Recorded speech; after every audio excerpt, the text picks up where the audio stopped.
Clay ஒரு அமெரிக்க special ஃபோர்ஸஸ்ல இருந்து வந்தவன். பீக்கீப்பர்ஸ்னு ரகசிய அரசு குழுவுல வேலை பார்த்தவன். அவன் கடந்த காலத்தை பின்னாடி விட்டுட்டு ஓட ஆசைப்படுறான்.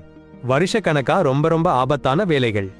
இனிமே ஷாடோல இருக்கக்கூடாதுன்னு முடிவு பண்ணிட்டான். சும்மா ஒரு அமைதியான வாழ்க்கை வேணும்னு ஆசைப்படுறான். இப்போ அவன் ஒரு சின்ன கேரேஜ்ல வாடகைக்கு இருக்கான். மிஸ் பார்க்கர்னு ஒரு ஸ்வீட் அந்த பாட்டி ரிட்டையர்ட் ஸ்கூல் டீச்சர். அவங்க சாரிட்டி வேலைகள்ல பாதிக்கப்பட்ட பெண்கள் மற்றும் குழந்தைகளுக்கு உதவி பண்றாங்க.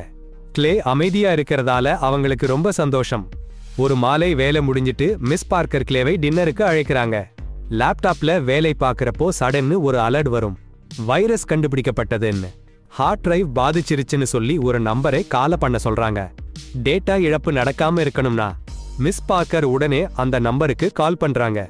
சீக்கிரமா சரி பண்ணிடணும்னு நினைச்சு. ஆனா அவங்களுக்கு தெரியாது அது ஆன்டி வைரஸ் கம்பெனி இல்லைன்னு. அது ஒரு கிரிமினல் கேங்கோட ஹெட் குவார்ட்டர்ஸ்னு. அவங்க ஃபிஷிங் ஸ்கேம்ல ஸ்பெஷலிஸ்ட். அவங்க ஃபோன் பண்ணிய உடனே ஹேக்கர்ஸ்லாம் அவங்க கம்ப்யூட்டரை ரிமோட்டா கட்டுப்படுத்த ஆரம்பிச்சிடுறாங்க. அவங்க ஃபைல்ஸ்ல எல்லாம் அலட்டி தேடுறாங்க. பணப்பரிமாற்ற விவரங்கள்லாம் கண்டுபிடிக்க முயற்சி பண்றாங்க. இதுக்குள்ள கிளைனா அவருக்கு என்னன்னா தெரியாது. அவர் அமைதியான வாழ்க்கை நொறுங்க போகுதுன்னே தெரியாம. அதே சமயம் மிஸ் பார்க்கர் கம்ப்யூட்டர் என்னமோ பண்றதுன்னு கலங்கி மேனேஜர் கார்னெட்டுக்கு போய் உதவி கேட்கறாங்க. அவரு வைரஸ் அகற்றும் வேலைன்னு சொல்லி சமாளிக்கிறாரு. சின்னதா ஒரு பிரச்சனைன்னு சமாதானப்படுத்தி கேட்டதற்கு மாறுதலுக்கு சமாளிப்பா கொடுக்கறேன்னு சொல்லி அவங்க வங்கி விவரம் கேட்கிறாரு. மிஸ் பார்க்கர் சின்ன ரிஃபண்டுங்கிற நம்பிக்கையில உடனே அவங்க வங்கி விவரத்தை சொல்றாங்க. ஆனா சாக் அவங்க அக்கவுண்டுக்கு $50,000 வரவு வச்சிருக்கு. அப்புறம் கார்னெட் பாம்பு விடுறாரு. அவருக்கு $500 மட்டும்தான் அனுப்ப அனுமதி இருந்துச்சுன்னு. கூடுதலான பணத்தை திரும்ப கொடுக்க சொல்றாரு. எல்லாமே தவறுன்னு நினைச்சு மிஸ் பார்க்கர் உடனே வங்கி அக்கவுண்ட்ல லாகின் பண்ணி பணத்தை திருப்பி அனுப்ப பார்க்கறாங்க. பாஸ்வேர்ட் டைப் பண்ணும்போது ஸ்கிரீன் ஃபிளாஷ் ஆகுது. அப்படியே அவங்க அக்கவுண்ட்ல இருந்த பணமெல்லாம் ஒரு கணத்தில் காணாம போச்சு. கார்னட்டையும் அவன் கூட்டாளிகளும் அவங்க அக்கவுண்ட் ஹேக் பண்ணிட்டாங்க. சேமிப்பு பணம் மட்டும் இல்ல, அவங்க கையாளுற சாரிட்டி பணமும் காணாம போச்சு. அதிர்ச்சியால நடுங்கி போய் என்ன பண்றதுனே தெரியாம மிஸ் பார்க்கர் கலங்கி போயிட்டாங்க. அதே சமயம் கிளே தேன் கூடுல தேன் எடுத்து மிஸ் பார்க்கருக்கு ஒரு ஜாரு தேன் சாக்லேட் கிஃப்ட் எடுத்துட்டு போறாரு. ஆனா அவங்க வீட்டுக்கு போனதும் ஏதோ சரியில்லைன்னு உணர்ந்தாரு. சும்மா என்னன்னு தெரியலன்னு கிச்சன்ல இருந்து கத்தியை எடுத்துட்டு போனாரு. ஆபத்துன்னு உணர்ந்து லிவிங் ரூம்ல நுழைஞ்ச கிளே உறைஞ்சு போனாரு. மிஸ் பார்க்கர் உயிரற்றா நிலத்துல கிடந்தாங்க. அவங்க கூட ஒரு பிஸ்தோல் இருந்துச்சு. அவர் என்னன்னு புரிஞ்சுக்கிறதுக்குள்ள FBI ஏஜென்ட் ஒருத்தர் உள்ளே நுழைஞ்சாங்க. துப்பாக்கியையும் கிளே மேல நோக்கி வைச்சாங்க. வேரோனா ஏஜென்ட் சமயம் காலம் சொல்லாம கிளே தான் அவங்க அம்மா சாவிற்கு காரணம்னு நினைச்சாங்க. வேரோனா உடனே லோக்கல் போலீஸை அழைச்சாங்க. போலீஸ் வந்து விசாரணை ஆரம்பிச்சிட்டாங்க. கிளேவை ஸ்டேஷனுக்கு அழைச்சிட்டு போய் விசாரிச்சாங்க. சோகத்துல இருந்தாலும் தீர்மானமா இருந்த வேரோனா கேஸ்ல இன்னும் நிறைய விசாரிச்சாங்க. அம்மா இறப்புல இன்னும் ரகசியம் இருக்குன்னு அவளுக்கு தெரிஞ்சிச்சு. சீரியஸா விசாரணையில வேற ஷாக்கிங் விஷயம் தெரிய வந்தது. ஒரு பயங்கர கும்பல் அவங்க அம்மாவை ஏமாத்திடுச்சு. சேமிப்பு பணமெல்லாம் சுத்தமா காலியா. அவங்க கஷ்டப்பட்டு நிர்வகிச்ச சாரிட்டி பணமும் கொள்ளையடிச்சு போச்சு. இதுல இருந்துதான் தெரிஞ்சிச்சு அம்மா கொலைன்னு. போலீஸ் புது தெளிவுல கிளேவை விட்டு விட்டாங்க. அடுத்த நாள் வீட்டுக்கு வந்த கிளேவை வேரோனா சந்திச்சா. அவங்க அம்மா இறப்புக்கு கிளேவை தப்புன்னு நினைச்சதுக்கு மன்னிப்பு கேட்டா. அப்பதான் அதிர்ச்சி உண்மை. ஒரு கும்பல் ஆன்டிவைரஸ் நிறுவனம்னு வேஷம் போட்டு அம்மா பணத்தை திருடிடுச்சு. FBI பிடிக்க வந்தாங்கன்னா ஒரு படி முன்னாடி போயிட்டே இருக்கு. கிளேடே சும்மா இருக்கல. தேனி வளர்ப்பவங்களை தொடர்பு கொண்டு கும்பலை கண்டுபிடிக்க சொன்னாரு. அந்த கும்பல் UDG போலி ஆன்டிவைரஸ் நிறுவனம். கார்னெட்னு ஒருத்தர் நடத்துறது. கிளே உடனே வேலைக்கு போயிட்டாரு. கிடைச்ச தகவல்ல கிளே UDG ஹெட் குவார்ட்டர்ஸ்ல நேரா போனான். 2 பெட்ரோல் கேன்களை கொண்டு காவல்காரங்களை அடிச்சு நசுக்கி கண்ட்ரோல் ரூம்ல நுழைஞ்சான். அங்க இருந்தவங்களை எதிர்கொண்டு ஒருத்தரை தூக்கி வச்சு மிஸ்ஸஸ் பார்க்கர் மாதிரி சாதாரண மக்களை நீங்க இனி தொந்தரவு பண்ணக்கூடாதுன்னு கட்டளையிட்டான். அவங்களை ஓட வச்சிட்டு அந்த ரூம் முழுக்க பெட்ரோலை சுத்தி ஊத்தினான். கார்னெட் அவன் டீம் கூட வந்தப்போ கிளே ரெடி ஆயிட்டான். அவங்களை சட்டன்னு தள்ளிவிட்டு போன் ரிங் பண்ணும்போது வெடிச்சு போற மாதிரி ஒரு பாம் வைச்சான். கார்னெட்டுக்கு ஒரு கடைசி எச்சரிக்கை கொடுத்தான். மைனஸ் ஓடு இல்லன்னா சாகணும். சில நிமிஷத்துல போன் ரிங் பண்ணுச்சு. ஒரு மிகப்பெரிய வெடிச்சொரி. கட்டிடம் முழுக்க பாழாயிடுச்சு. UDG ஹெட் குவார்ட்டர்ஸ்ல இருந்து கார்னெட் அவன் பாஸ் டான்போர்த்தை பதட்டமா கொண்டாட்டான். பீக்கீப்பர்னு சொல்லிக்கிற ஒருத்தன் கட்டிடத்துக்குள்ள நுழைஞ்சு சீக்யூரிட்டியை ஒழிச்சு எல்லாத்தையும் நொறுக்கிட்டான்னு சொன்னான். டான்ஃபோர்த் கட்டளையிட்டான். மைனஸ் கொலைகாரங்களை நியமிச்சு கிளேயை அழிச்சிடுங்க. அதே நேரம் வெரோனா அந்த வெடிச்சொரிய கேள்விப்பட்டதும் சிரிச்சா. அடுத்த நாள் கெட் கூட்டாளிகளோட கிளே இருக்கிற தேன்கூடு பண்ணையை தேடி பிடிச்சாங்க. கிளே கிளம்பின உடனே தேன்கூடுகளை அழிச்சு அவனை பின்தொடர்ந்தாங்க. ஆனா கிளேவுக்கு யாரோ அவனை பின்தொடர்றதுன்னு உடனே தெரிஞ்சு போச்சு. வீட்டுக்கு வந்த உடனே கார்னட் கூட்டாளிகளோட தாக்கினாங்க. ஆனா கிளேரெடி பயங்கரமான சண்டை. ஒவ்வொருத்தராவும் அடிச்சு தள்ளினான். கார்னட்டை விட்டுட்டான். ஆனா எச்சரிக்கையா அவன் விரல்களை வெட்டி போட்டான். இது நடந்துகிட்டு இருக்கும்போது வெரோனா ஒரு யூடிஜி பணியாளர் கிட்ட விசாரிச்சுக்கிட்டு இருந்தா. அப்போ அம்மா வீடு தீப்பிடிச்சிடுச்சுன்னு செய்தி வந்தது. ஓட்டிப் போய் பார்த்தா கிளே கேரேஜ் சாம்பலா போச்சு. பாழான பொருள்கள்ல ஒரு யூடிஜிடி கார்டு கிடந்துச்சு. அப்பதான் வெரோனாவுக்கு புரிஞ்சுச்சு, கிளே தான் எல்லாத்துக்கும் காரணம். கார்னட் காயமடைஞ்சு டான்ஃபோர்ட்டை தொடர்பு கொண்டு வேலை சரியில்லைன்னு சொன்னான். விரல்கள் போச்சுன்னு சொன்னான். டான்ஃபோர்ட் ரொம்ப கோபம். கிளே யார்னு கேட்டான். அவங்க பேசிக்கிட்டு இருக்கும்போது கிளே திடீர்னு வந்து கார்னட்டை தாக்கினான். போன்ல கிளே கார்னட்டோட உடம்பை அவன் காரோட முன்னாடி கட்டிட்டு அசுர வேகத்துல காரை ஓட்டி நேராவே தண்ணீருக்குள்ளே இழுத்து போட்டான். டான்ஃபோர்த் எல்லாத்தையும் கேட்டுட்டான். அப்புறம் கிளே கார்னட்டோட போனை பிடிச்சிட்டு டான்ஃபோர்த் கிட்ட நான் அடுத்து உன்னை கூட்டிட்டு போறேன்னு சும்மா சாந்தமா சொன்னான். அதுக்கிடையில வெரோனாவும் மேட்டும் அரசாங்க டேட்டா பேசஸ்ல கிளேயோட விபரத்தை தேடி முற்றிலும் திணறி போயிட்டாங்க. கிளே ரகசிய அரசாங்க பயிற்சி எடுத்திருக்கலாம். FBI-க்கு கூட அவன் யாருன்னு தெரியாதுன்னு வெரோனா புரிஞ்சுக்கிட்டா. அதுக்கு கொஞ்ச நேரத்துல உயர் பதவியில இருந்த UTG உறுப்பினர் கார்னட் கிளேயோட லாரியோட கட்டப்பட்ட நிலையில மூழ்கி இறந்ததா வெரோனாவுக்கு தகவல் வந்தது. அதுக்கப்புறம் டான்ஃபோர்த் பொறுப்பாளரா வந்து அவன் பாதுகாப்பை பார்த்துக்கிட்டு இருந்த முன்னாள் CIA தலைவன் வாலஸ் கூட சந்திச்சான். இது எல்லாமே ஜெசிகா சொன்னதுக்காக அவங்க அம்மா இப்போ பிரசிடென்ட். அவங்க மகனை பாதுகாக்கணும்னு வாலஸ் கிட்ட சொன்னாங்க. வாலஸ் டான்ஃபோர்த் பீக்கீப்பர்னு ஒருத்தரோட சம்பந்தம் இருக்குன்னு கேள்விப்பட்ட உடனே வேகமா CIA டைரக்டர் ஜானட்டை அழைச்சார். ஜானட் கிளே பீக்கீப்பர்ஸ்ல இருந்து ரிட்டையர்ட் ஆயிட்டான்னு சொன்னான். ஒரு தயக்கமும் இல்லாம ஜானட்டை கிளே APTன்னு வாலஸ் ஆர்டர் பண்ணினான்.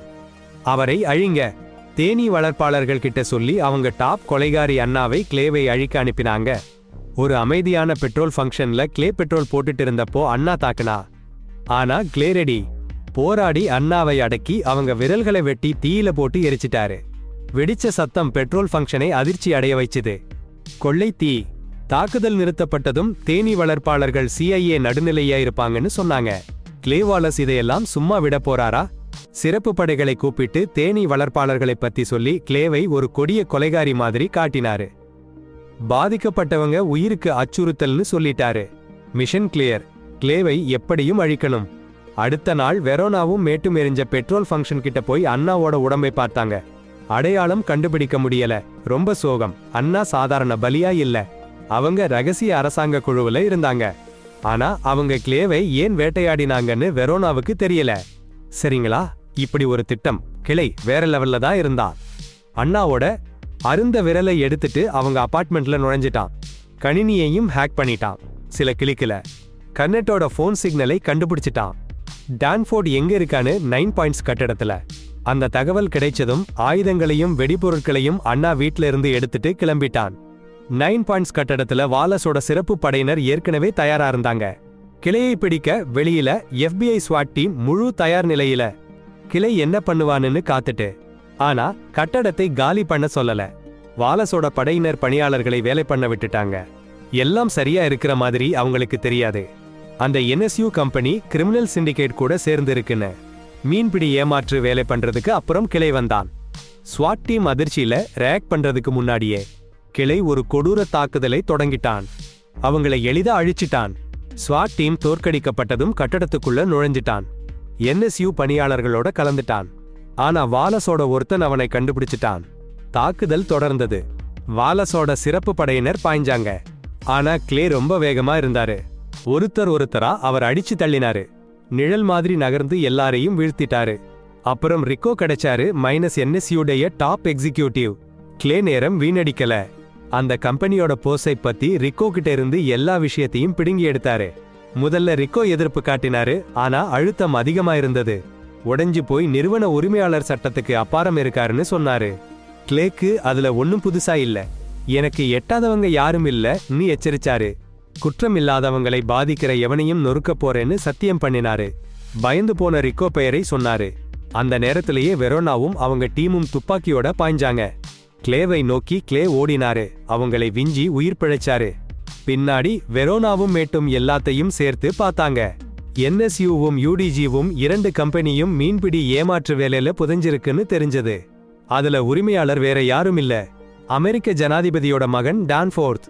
அந்த கம்பெனிகள் எல்லாம் டான்ஃபோர்த் என்டர்பிரைசஸ்னு ஒரு பெரிய நிறுவனத்தோட தொடர்புடையது. அரசாங்கம் வெரோனாவுக்கு புரிஞ்சிச்சு கிளே டான்ஃபோர்ட்டை மட்டும் நோட்டம் பண்ணலன்னு, அவன் அதிபதியையே நோட்டம் பண்ணலாம்னு. டான்ஃபோர்ட் அம்மா டெபுட்டி டைரக்டர் பிரி நேரம் வீணாக்கல, வெரோனாவையும் மேட்டையும் கிளேவை தேடச் சொன்னாரு. ஸ்வாட் டீம் அதிபதியையும் குடும்பத்தையும் பாதுகாக்க ரொம்ப கவனமா இருந்தாங்க. அடுத்த நாள் வெரோனாவும் அவங்க பார்ட்னரும் சீக்ரெட் சர்வீஸ் ஏஜென்ட்ஸுடன் சேர்ந்து அதிபதியையும் அவங்க மகனையும் கடற்கரை மன்ஷன்ல நடந்த சாரிட்டி நிகழ்ச்சியில பாதுகாச்சாங்க.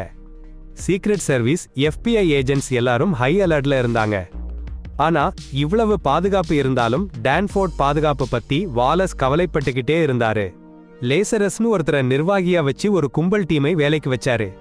அவன் ஒரு தேனீ வளர்ப்பாளரை கொன்னுட்டேன்னு சொன்னான். அதுக்காக அவன் ஒரு காலையும் இழந்துட்டான். அதே நேரத்துல கிளே டான்ஃபோர்ட் வீட்டுக்குள்ளேயே நுழைஞ்சிட்டான். ஒரு நீர்வழி சாக்கடையில மறைஞ்சு லாரிக்கு கீழே மறைஞ்சு கண்டுபிடிக்காம போனான். அவன் ஸ்வாட் டீம் உறுப்பினரை தாக்கினான், கார்களில் பாம்புகள் வைச்சான், கவனிக்காம மன்ஷன்ல நுழைஞ்சிட்டான். சூடுபிடிச்ச சமயம்ல பிரி பிரசிடென்ட்டை சந்திச்சாங்க. அடேங்கப்பா, டான்ஃபோர்ட்டோட கள்ள சாஃப்ட்வேர் டீல்ஸ் மீன்பிடி கோழைகள்னு ஏகப்பட்ட ஃப்ரெண்ட் கம்பெனிகள்னு அதிரடி ஆதாரங்களை காமிச்சாங்க. ஜெசிகா அவங்க கேம்பெயின் பணம் கொழுத்த பணம்னு தெரிஞ்சதும் அவங்க கோபத்துக்கு எல்லை இல்லாம போச்சு. அந்த நேரத்துல வெரோனாவுக்கு கிளை உள்ளே இருக்கான்னு தெரிஞ்சதும் ஸ்வாட் டீமை அனுப்பச் சொன்னாங்க. துப்பாக்கி முனியில கிளை கிடந்தான். ஆனா அதுவும் அவன் பிளானோட ஒரு பகுதிதான். புஷ்னு ஒரு பட்டன் அழுத்தினான். சீக்ரெட் சர்வீஸ் லாரிகள் வெடிச்சு ஒரு அருமையான டைவர்ஷன்ஸ் ரிஸ்க் பண்ணான். கலவரம் வெடிச்சது. கிளை எல்லாரையும் தள்ளி வீட்டுக்குள்ள நுழைஞ்சான். டான்ஃபோர்ட்டை சந்திக்க ஜெசிகா அவங்க மகனோட செயலால மனம் நொந்து போனாங்க. டான்ஃபோர்ட்டோட குற்றங்களை கிளைக்கும் உலகுக்கும் வெளியில கொண்டு வர முடிவு பண்ணாங்க, ஒரு சின்ன கருணை நம்பிக்கையோட. அதே சமயம் கிளை வீட்டை தொலைச்சு போய் சீக்ரெட் சர்வீஸ் ஏஜென்ட்களை காயப்படுத்தினான். வாலஸோட கொள்ளைக்கார படையினரை ஒரு கருணையும் இல்லாம தள்ளி தள்ளி கிளே முன்னேறினான். அலுவலக பாதையில அதிபரோட அறைக்கு நடந்தான். லசரஸோட கொடூரமான போர். கிளே வெற்றி. அப்புறம் என்ன, அறைக்கு போனான். ஆனா அங்க வாலஸ் நின்னுட்டான். டான்ஃபோர்த்தை கொல்லாதேன்னு சமாதானப்படுத்தினான். கிளே சும்மா இருக்கல, ஒரே ஷாட்டா வாலஸோட விரல்களை முறிச்சு அறைக்குள்ள நுழைஞ்சான் உள்ளே. டான்ஃபோர்த் அம்மா அவனை பிடிச்சு விட போறாங்கன்னு தெரிஞ்சு ஒரே அதிர்ச்சி. துப்பாக்கி எடுத்து பிரியாவை கொன்னுட்டான். அந்த கோலாகாலத்துல கிளே கதவுல வெடிகுண்டை வைச்சான். ஒரே கொடூரமான சத்தம். கதவு தகர்ந்து கிளே உள்ளே நுழைஞ்சான். வெரோனாவும் FBI அலுவலர்களும் பின்னாடி. ஆனா டான்ஃபோர்த் சும்மா இருக்கல. அம்மா ஜெசிகாவை பிடிச்சு பிணையமா வச்சிட்டான். வெரோனா கத்தினா, கிளேவை சமாதானப்படுத்தினா. ஜெசிகாவையும் அவள் மகனையும் காயப்படுத்தாதேன்னு கெஞ்சினா. ஆனா டான்ஃபோர்த் ஒரு வழியை தேடி தவிச்சான்.